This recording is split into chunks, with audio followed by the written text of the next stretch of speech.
thank you all for coming. In the last 48 hours, I've had to focus on being a racehorse trainer. But actually, I have very little to add to what we both said over 2 years ago when we were charged.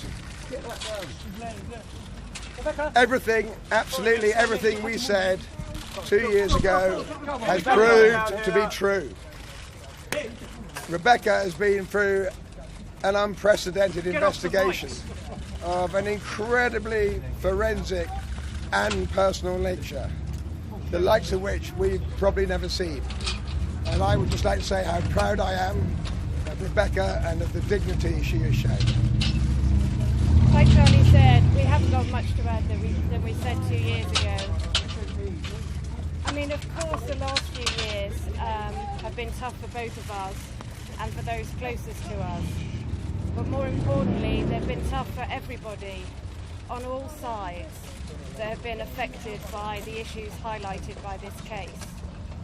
And therefore, throughout the 3-year police investigation and through our 8-month trial at the Old Bailey, we've always tried to keep our troubles in perspective. I mean, after all, you know, we have a happy and healthy daughter.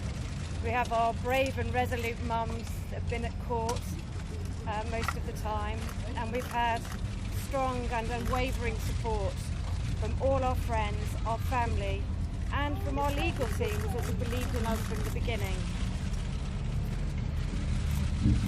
I am innocent of the crimes that I was charged with, and I feel vindicated by the unanimous verdicts. What's your reaction? What's your message to Andy, Mrs. Brooks? What's your message to Andy Coulson tonight? When I was arrested, it was in the middle of a maelstrom of controversy, of politics and of comment. Some of that was fair, but much of it was not. So I'm grateful for the jury. I'm very grateful for the jury for coming to their decision.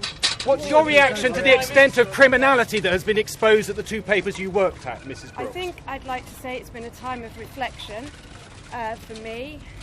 I've learnt some valuable lessons and hopefully I'm the wiser for it. Do you wish you had done more to expose the criminality, Mrs. Brooks?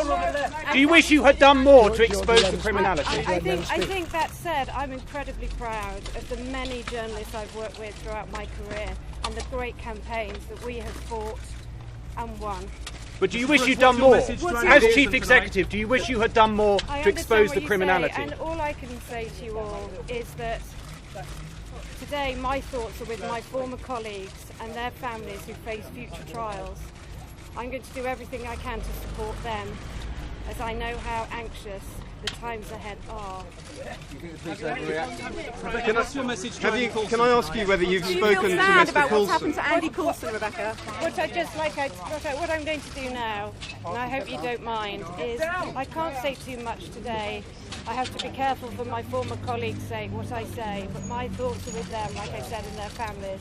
But now we're going home. What's your message to Andy Coulson? How do you feel about what's happened to Andy Coulson?